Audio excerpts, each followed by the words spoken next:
não parar, não precipitar e não retroceder. Então dizer para esse cara, sabe quando nós vamos parar? Nunca. Nunca na sua porca vida. Né?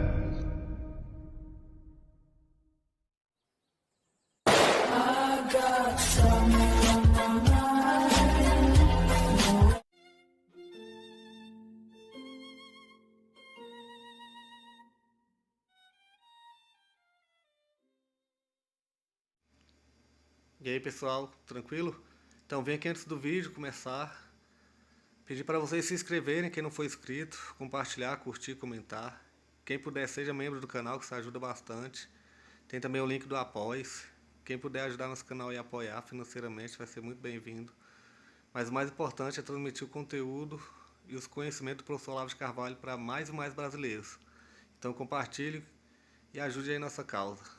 Muito obrigado a todos os membros, apoiadores do canal. Fico muito feliz. Tenho certeza que a gente está no caminho certo. Então fiquem com o vídeo e até mais. Valeu!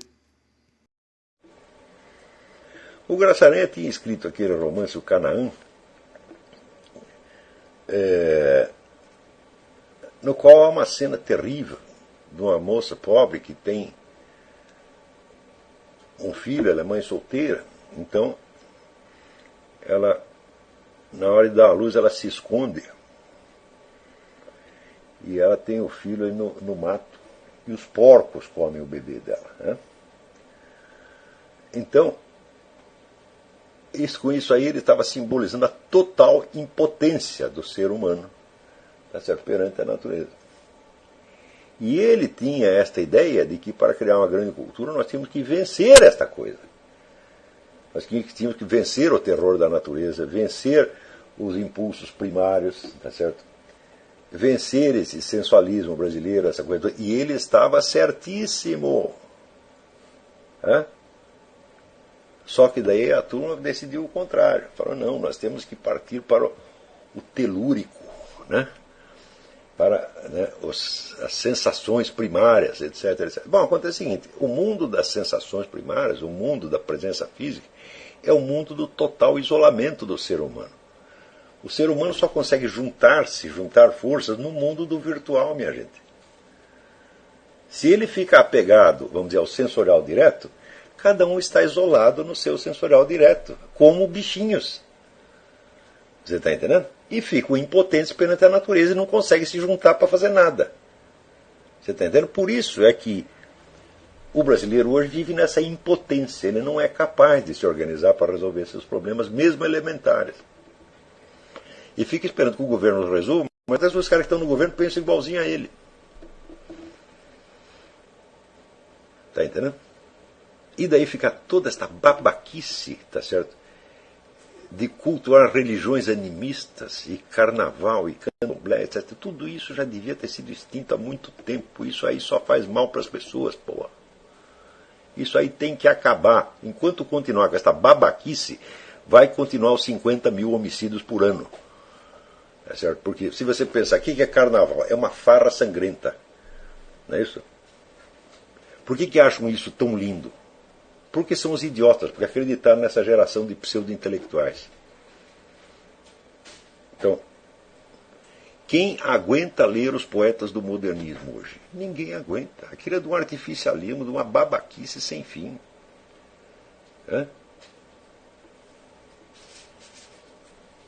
Quer dizer, para sair uma literatura boa, saiu, por exemplo, note bem, veja o contraste. Em 1926 houve um segundo modernismo no Nordeste, inspirado pelo Gilberto Freire. Não foi o modernismo paulista. Né? E dali saíram grandes escritores. Graciliano Ramos, Zé Lins do Rego. Né?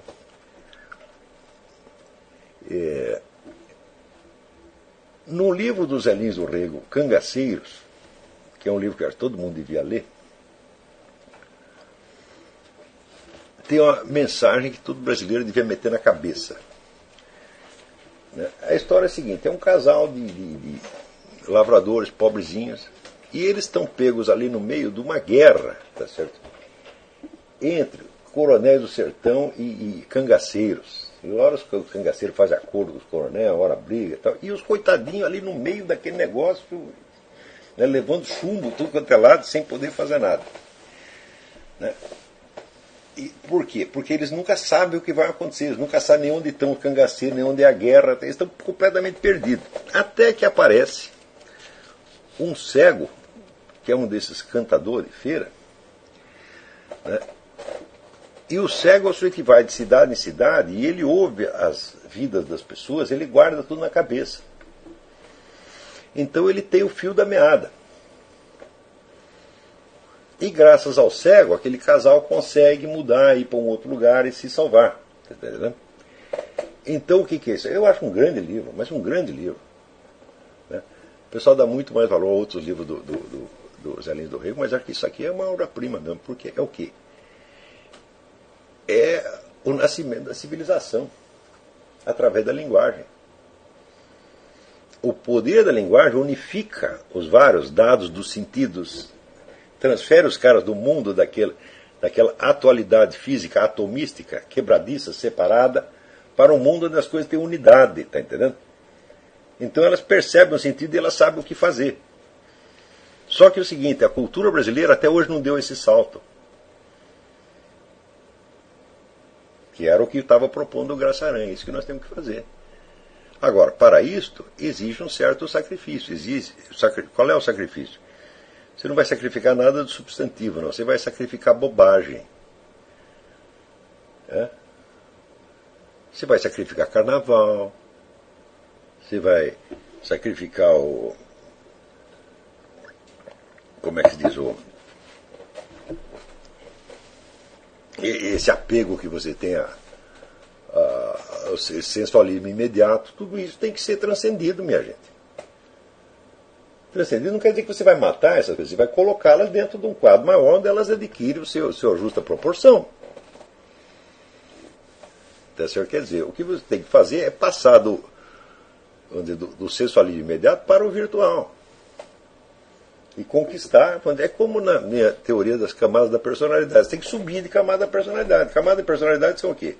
À medida que você vai crescendo, você vai conquistando novos critérios de integração da sua personalidade em função de novos objetivos que você determina. E que dão um senso de unidade cada vez mais elevado e cada vez mais abrangente com o que você está fazendo. Agora, se você ficar apegado a essas coisas que o modernismo cultuou, tá certo? Você não vai passar da segunda camada, que é instintiva. Agora, no mundo dos instintos, não existe unidade. Por quê? Porque não existe nenhum instinto contínuo. Você não pode ter fome 24 horas por dia. Você não pode ter sono 24 horas por dia. Você não pode ter desejo sexual 24 horas por dia. O instinto é quebradiço. Então, a pessoa que vive pelo instinto, ela não tem personalidade. Ela é só um monte de pedaços que não junta, está entendendo?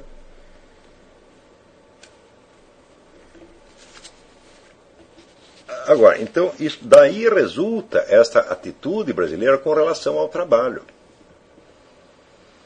Existe o mundo da necessidade e existe o mundo do ideal. Falo, não existe nada disso, isso é sonho, isso é maluquice. Isto não existe, minha gente. Os obstáculos, as dificuldades materiais, etc., elas são a substância do seu plano de vida. O seu plano de vida só faz sentido dentro disso. Se você tivesse nascido no paraíso, meu filho, no paraíso ninguém tem plano de vida. Nós só temos que ter um plano de vida. Por quê? Porque existem coisas que se opõem ao plano de vida, porra. Está entendendo? Essas coisas que se opõem, elas, inclusive, elas determinam a forma do seu plano de vida.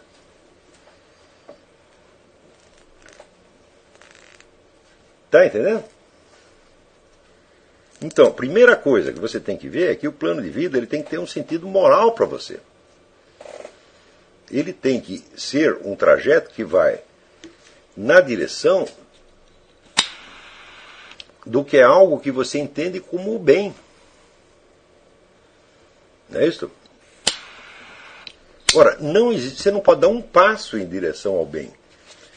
Se você não entende o trabalho, o sustento próprio, como um dever e o entende somente como uma necessidade imposta de fora. Você está entendendo? Como se fosse, vamos dizer, trabalho escravo. Trabalho escravo é o trabalho que não adianta o escravo realizar, porque ele não pode se realizar através desse trabalho. Mesmo assim, se você estudar a história, você verá que inúmeros escravos dignificaram a sua condição de trabalho escravo, assumindo-o como dever. Está compreendendo?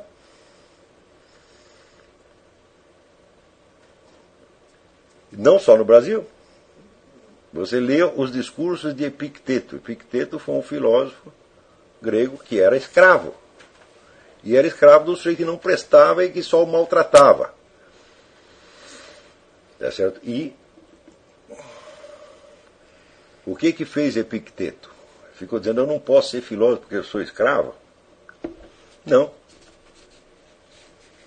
Quer dizer, a própria condição de escravo era o ponto de partida da sua filosofia. Está compreendendo? Que é eminentemente uma filosofia moral.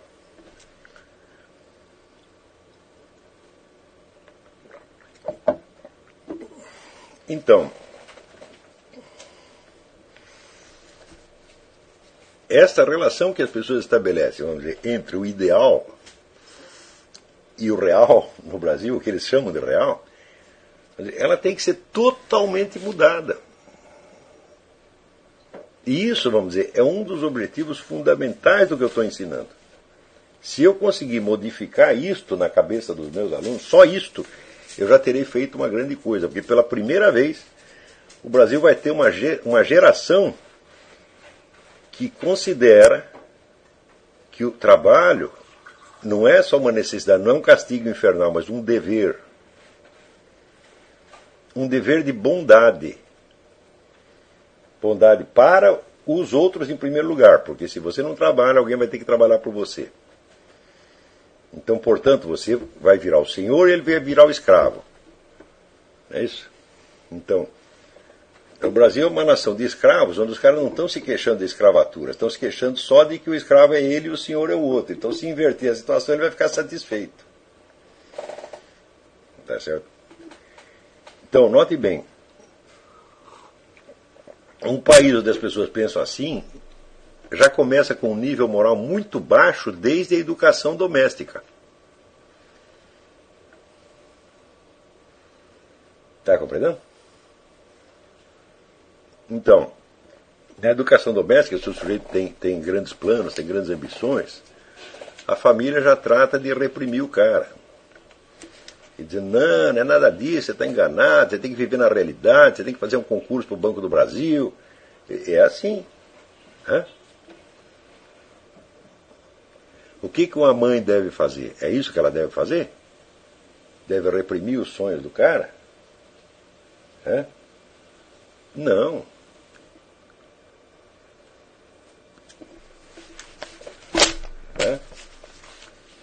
Ela deve dizer, não, meu filho, tu vai para frente, né, vai fazer a sua coisa, tá certo? E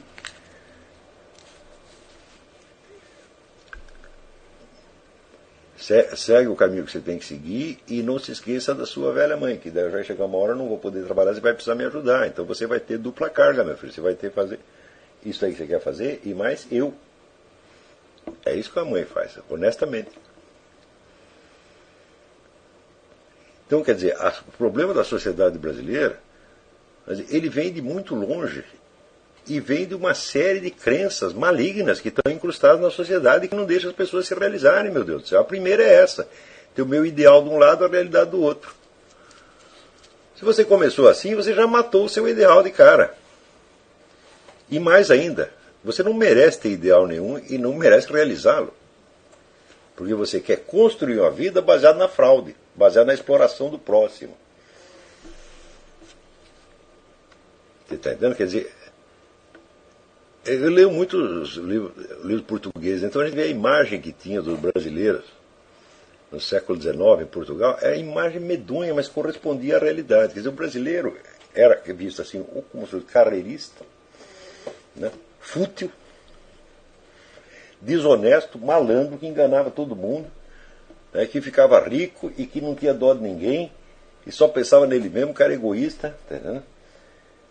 Então tem um versinho do Camilo Castelo Branco que ele descreve o Palheiro. O Palheiro é um bairro lá de, não sei se Lisboa, do Porto, sei lá, acho que é no Porto. Tinha vários tipos pitorescos, né, tipos exóticos para você observar. Então, entre os vários tipos, né, tem assim, lá você vai ver isso, vai ver aquilo, e daí tem um versinho que é assim: há de ver o milionário brasileiro com 1000 tretas a narrar com sujas cores as lendas dos seus amores com as suas 30 pretas. Quer dizer, o brasileiro era isto. Tá entendendo? Era um sujeito que tinha lá um monte de escravo e ficava comendo todas as escravas. Era isso o brasileiro em Portugal. Né? E olha, até hoje o brasileiro reclama é disso. Ele quer ser o senhor escravo que tem lá 30 pretas peladas para servi-lo o tempo todo. Tá entendendo? E se ele não tem isso, bom, que você queira isso, fala, bom, até que se compreende que você queira isso. O que não se compreende é que você ficar revoltado de não ter isso e achar que os outros têm a obrigação de te dar isso. Tá?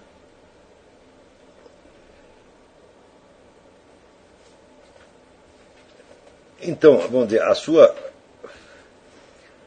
se você é pobre, vamos dizer, a sua pobreza é o seu ponto de partida e você tem que aprender a se comportar como um pobre decente. O que é um pobre decente? É o sujeito que trabalha, tá certo? Com a consciência do seu dever. O que o Cristo mandou, cada um tem que carregar a sua cruz. A cruz representa não é um castigo infernal, meu filho. O castigo infernal vem depois. A cruz é a estrutura da realidade. Se você não arca com a realidade, o que significa a tua idealidade? Significa somente uma futilidade, um peido mental. Tá certo? Então você mesmo se desvaloriza.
Chegamos a mais um final de uma aula, de um vídeo.